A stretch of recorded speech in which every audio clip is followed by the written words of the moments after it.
Hello, today we're learning about the importance of learning the culture and the history of the place that you're studying the language of.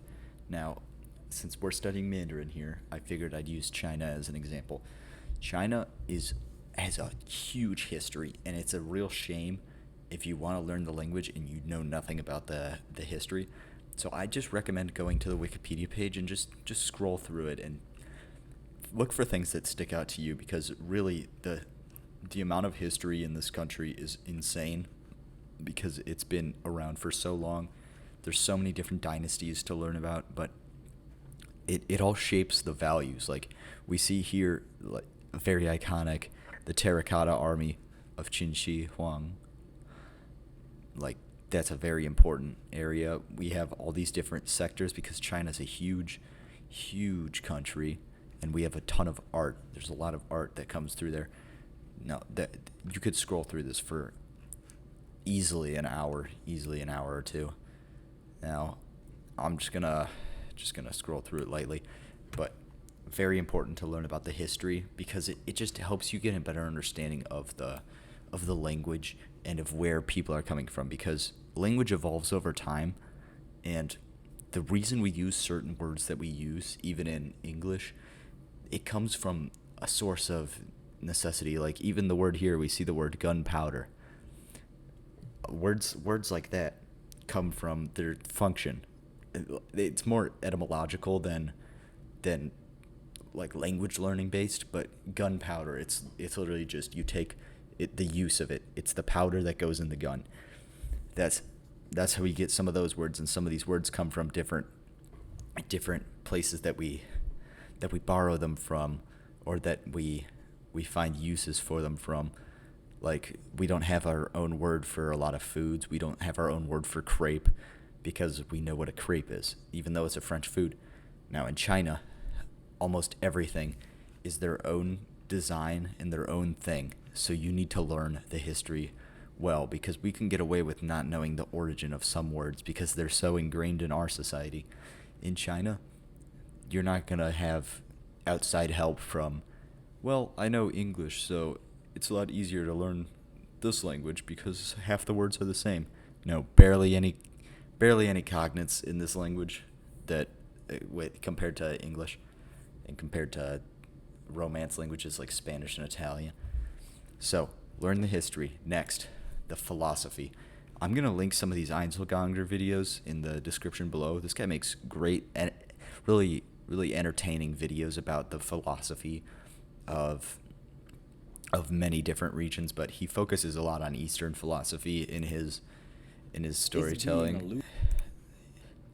He Jeff Bezos video, but a lot of it is just it's about Greek philosophers, it's about Eastern philosophers, but I'll link the Zhuangzi video in the description below, because that was a, if I remember correctly, that was a student of Lao Tzu who basically took Lao Tzu's philosophy and flipped it on its head entirely, and it's really interesting. And then go to ctext.org. This is full of so many Chinese texts that are ancient that we still have access to because of ctext.org. Like you can see here on the sidebar, we have Confucianism, Moism, Taoism. Taoism's very interesting.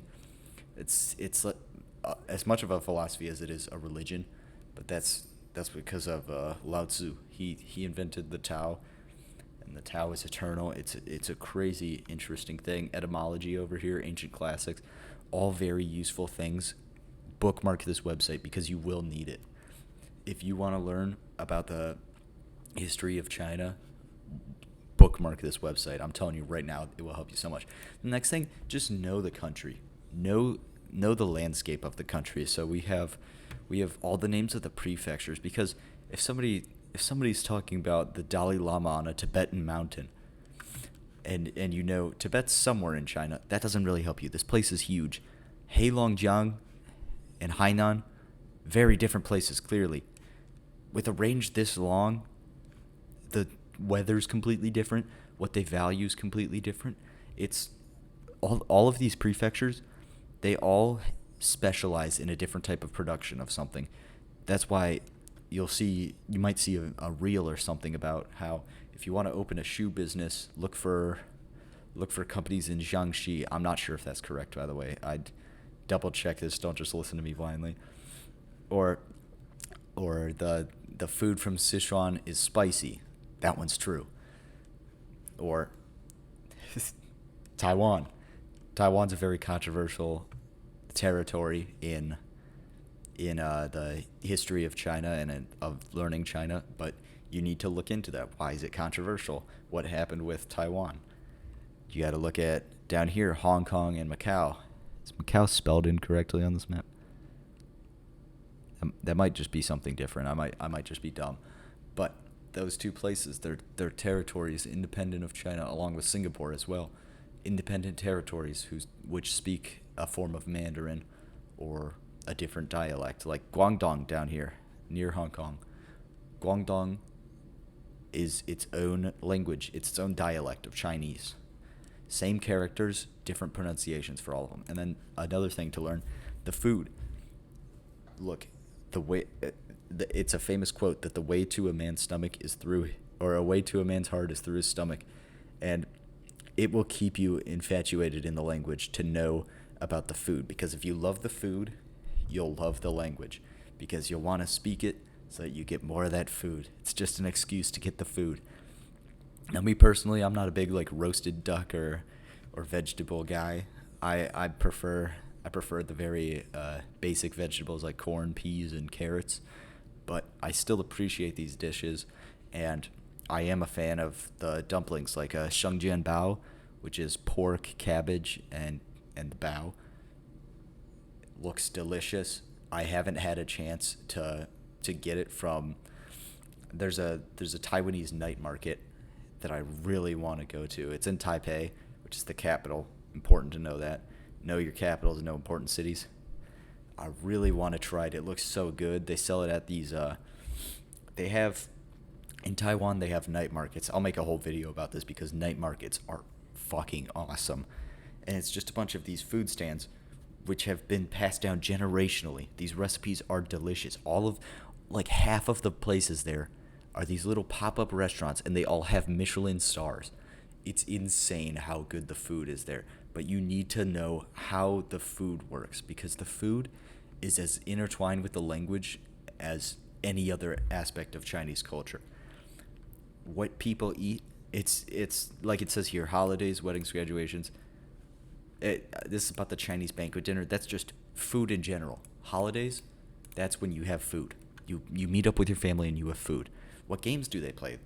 Why do they love mahjong so much? These are all things you need to know. You need to know why this is the way it is. And an easy way to learn that is just through watching Chinese creators. I know it's hard to find a lot of them because they don't use YouTube or whatever, but find some and just listen to them talk about their life, and it will teach you so much about the history of China and the culture as a whole, modern day culture especially. That's why there's like street interview channels in China. Watch those, because they will give you so much insight into the culture. And then like the buns and bread section, that's also important. And then just learn which places speak Chinese. Like, of course, I live in America. I live over here in the whole US of A. There's still places where I can find people who speak Spanish. It's not an official language, like the areas over here in the green, like the Singapores, the Taiwans, the Hong Kongs, and the Chinas. But there is Asia towns where, if I go to a grocery store in Asia town, I'll hear people speaking Mandarin. Look for places where you can study and where you can learn, because you don't just want to spend your whole time in a book. Because living in a book is boring, and you will get sick of the language, and you will hate yourself. That's why pretty much nobody learns this language, or they give up on the language, because it's hard. But that's why we do it, because it's hard. But we can, if we make it fun, it won't be as hard. That's my goal for you guys. Make it fun so that it isn't as hard to learn and to consistently keep working toward this goal. Anyway, I'm Noah Smith, as always, Jamaican me. We're trying to take down Carson Noseball. He's got us by almost 900 subscribers, but we're taking him down. So, like and subscribe if you want to follow me in this journey and start your own journey in Mandarin or another language. I'll cover some other languages as well. And without further ado, please like and subscribe. Have a good one. See you guys tomorrow with the next video.